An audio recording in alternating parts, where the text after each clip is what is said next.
was about 4. My mum was working for disability activities to put me in. And named a disability gymnastics club in Glasgow. I couldn't even walk at the time, so I got carried about a lot. I was about 8 or 9 when I moved to rhythmic gymnastics. It's a bit like dance. It's all about moving, music, and balance, and timing. Before I went to gymnastics, I never had anywhere where I was able to follow this one.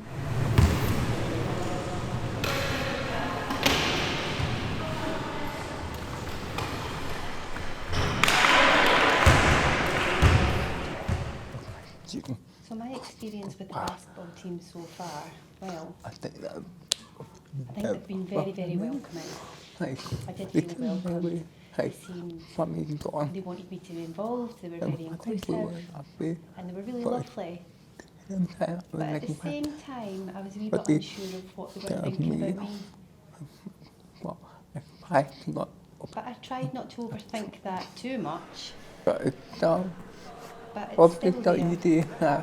it's not easy when you feel like that because I am different. because I'm really taller. Obviously I'm taller, I'm broader than them, I've got a physical difference, they're a wee bit smaller than me.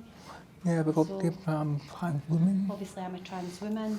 These are even more like my difficult So I thought that would be more difficult for me. different from them. And obviously that's a clear difference from them. So Well, that was something that I thought but about. all I had to think is that nobody, But really they were all lovely. They were very nice. yeah. Yeah, well done. I have been doing sports for 5 years.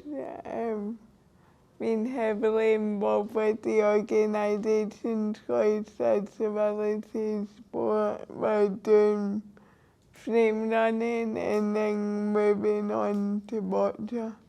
Because I started in 2021, but we just getting out of the lockdown, so it was really finding something to do and finding a community. I got introduced to a sports club called the Western Scotland Boccia Club, which is my current boccia club. And slowly, opposite side, toes up.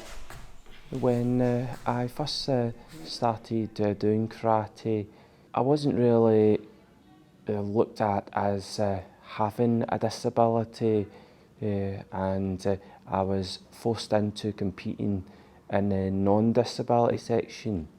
My karate instructor saw that I was very nervous and badly lacked in my performance. He then took karate further by creating a para-karate section for myself. Well, then he got me to do a demonstration in front of a big audience, which drove a lot of other karate coaches to bring in para-karate competitors, and eventually it got accepted into the World Karate Championships. I was selected both in 2012 and 2014 to compete in the Worlds and was considered to be the very first to be selected for my category, which is the intellectual disability category.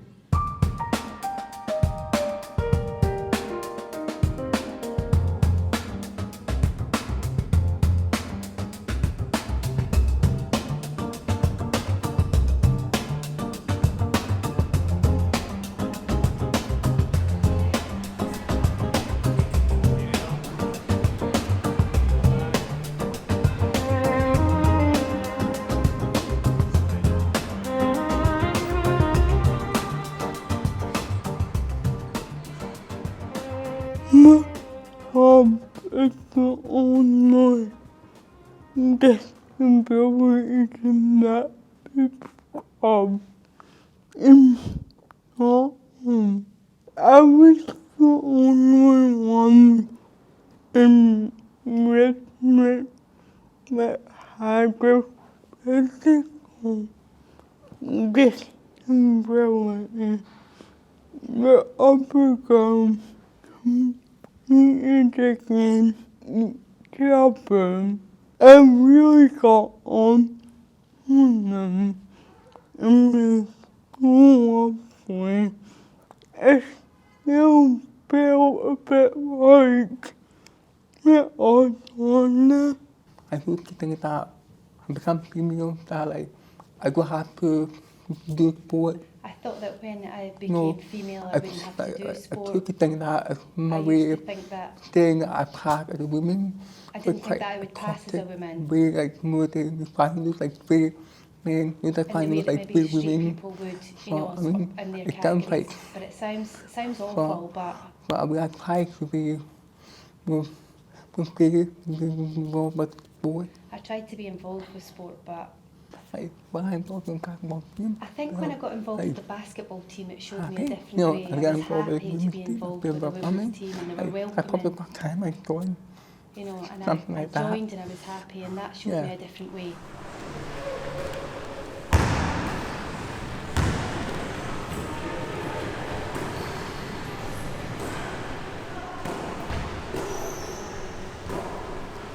My best time on the basketball team, or my best moment, should I say, is the competitive side of it and following the rules. I enjoyed the rules, learning the rules. It really makes my brain work hard and process to work out the rules. But at the same time, it's very demanding physically. Like we have to aim with a hope. And obviously when we're aiming for the baskets, that's quite exciting. And I love it when we win.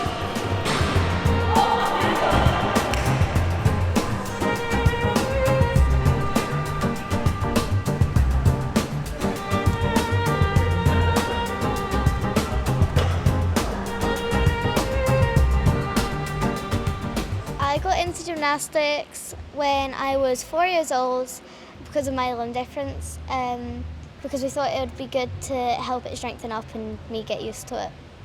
I got into gymnastics because my dad used to do headstands in my back garden, so I got inspired and I decided it would help my leg to strengthen.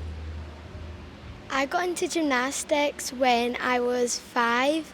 I was on the waiting list for quite a while and my cousin done gymnastics back then, so she taught me some moves. My biggest achievement in gymnastics is probably going to Liverpool for British to represent Para. That was really special to me. In Finland, when we went abroad to Finland, when we got like first place medals in Finland.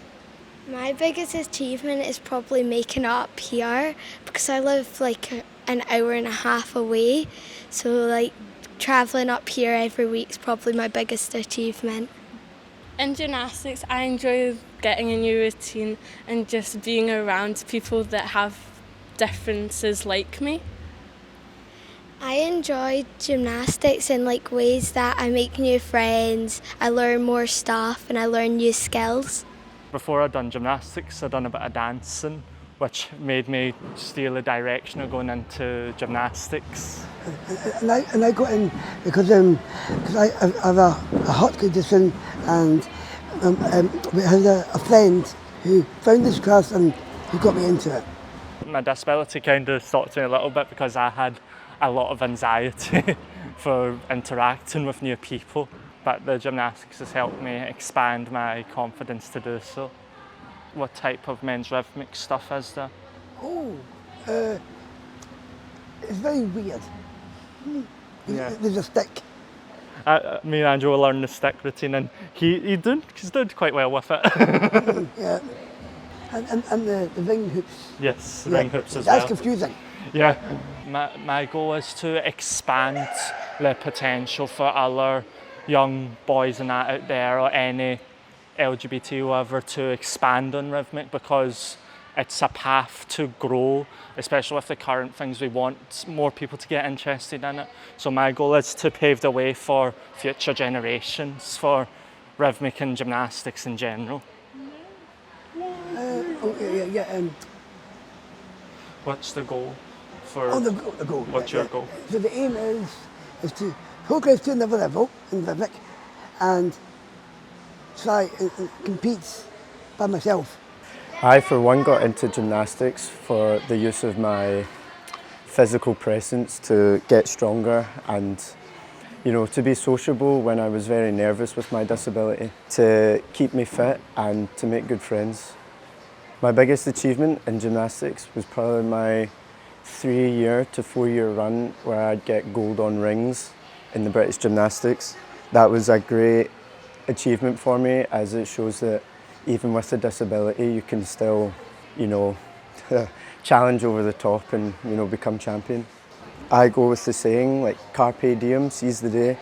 Just as long as you make 1 ounce of, progress, that's a good sign that you should keep going. I became a coach a few years ago. It wasn't something that a person can do. I had no one to compete against, and I had no one to progress. So I thought, well, it's such a big part of my life that I don't want to quit. So I thought, why don't I give it a go becoming a coach? It took me over a year to get where I want.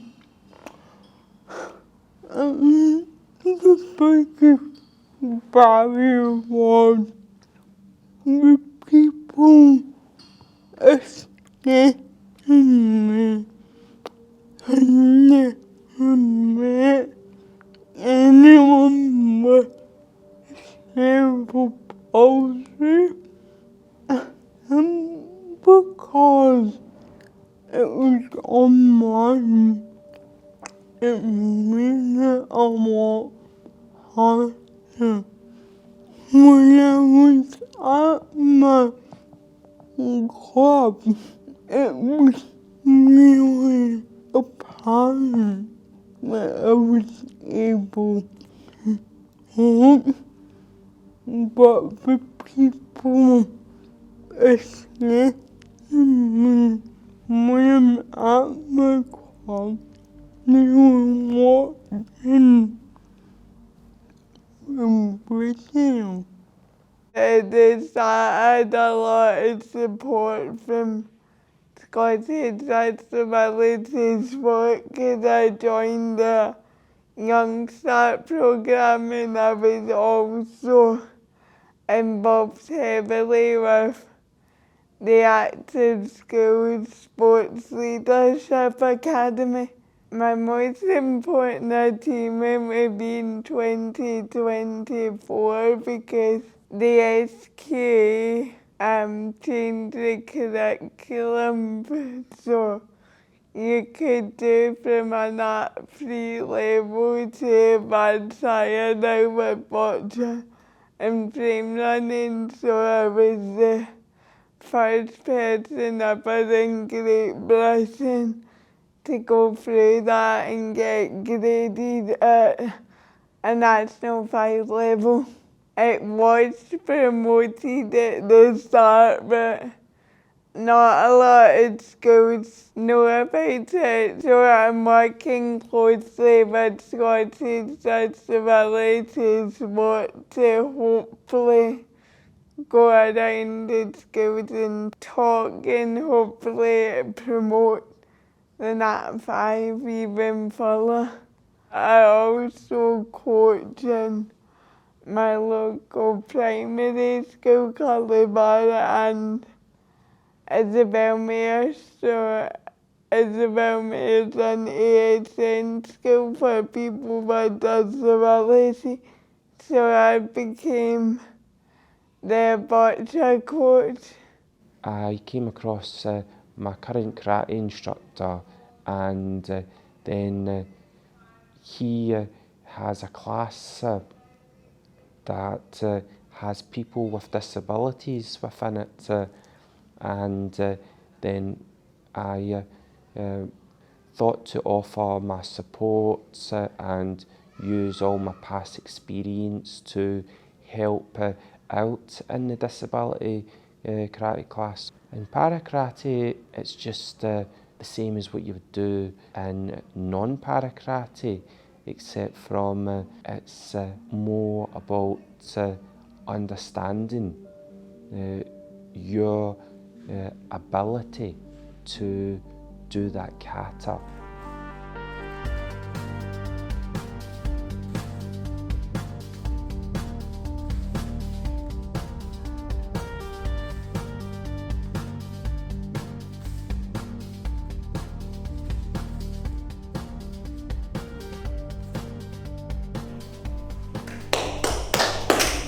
Well done. Thank you. How long have you been doing karate for?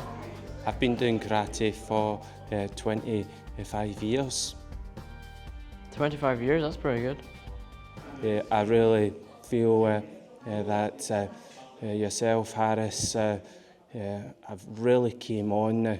There's a lot of discipline and courage that is generally expected more of a para-athlete, and I know you're not an athlete yet, but would you consider competition in the future?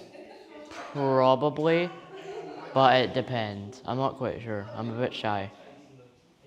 Well, we're all shy, so we and going on those mats is never an easy thing. I'll always be nervous going on those mats, as long as you just think in your head, I'll do my kata the way I done it in class. I think it sounds really exciting. I might try it. I'm glad to hear that. I came silver in Venice in December last year. I was up against 16 of our competitors within my category, and yet I was just so pleased with myself because I've not stepped foot on the WKF mats since 2012 and 2014. I think that they should be like making karate more inclusive and considering all disabilities. There's tons of different types of intellectual disability within intellectual disability itself. Things I would like to improve is more diversity within disabled sport. You know, like LGBTQ people, more inclusivity, you know, more working together, more understanding each other, and also empathy. Empathy's a big part in it.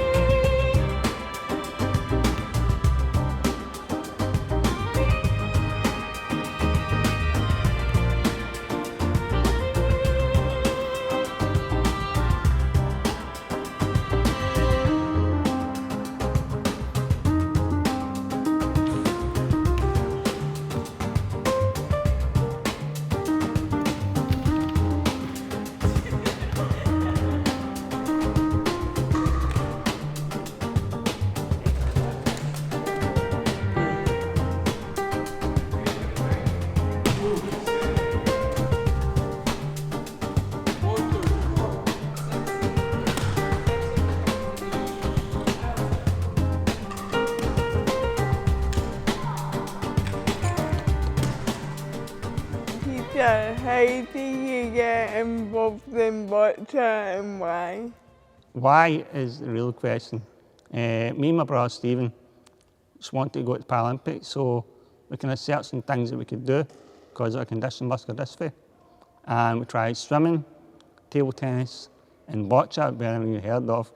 The boccia got back to us, and the GB coach just stayed in Bellsill, away from Hamilton, so just over the water, and went through a few balls, and she said, "You want to go to Europeans?" So that was the start of our journey from there. What is the best part of coaching for you? I feel I get more out of the sport of boccia now being a coach, and just seeing my players develop, you know, especially when they start in the entry level. I've also coached high-end performers that went on to the Paralympics, but those in the grassroots, I get the most fun and enjoyment out of it. Seeing youths grow. So Pete, what, from your point of view, what is the most important thing about sport with disability? The health benefits for sure, physically and mentally. It gets us out of the house into the big bad world again, you know, and a lot of people with disabilities kind of struggle, but this gives you a route to that. And also, you feel like you achieved something in your life as well. Just go out and give it a go. It's scary at first, but those are good nerves, yeah. You need those nerves to compete also, to keep you sharp in any kind of sport you're doing. So, yeah, don't worry about those nerves. Go out and just try. That's all we can do, try it. Amazing. Amazing, bro. And you met the Layla and the lights.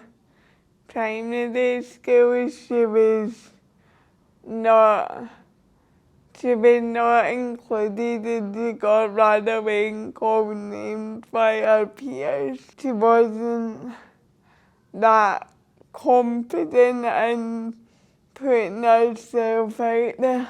So we're joining a disability sporting environment.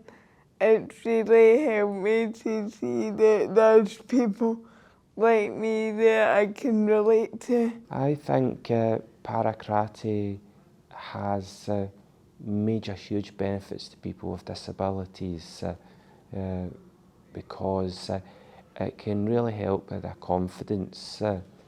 It can help them improve upon communication skills, educate them and give them a level of discipline where they are able to see a better future ahead of them, and it's a good place to meet new friends, so it is. I think I would tell young disabled people not to be scared for a start. Just be assertive, do what you want to do, don't be ashamed of your disabilities, doesn't matter what you are, if you're transgender, what your sexuality is. That's kind of what I would say to them. It'll give you so much. It's really a lot of aspects of my life, more than physically. No, I didn't become like everyone. You're not the same as everyone else, and you shouldn't expect to be the same as everyone else. Probably try and embrace yourself. Try and embrace yourself. That's what I would say. Also be brave as well. And be brave. I think you really become brave.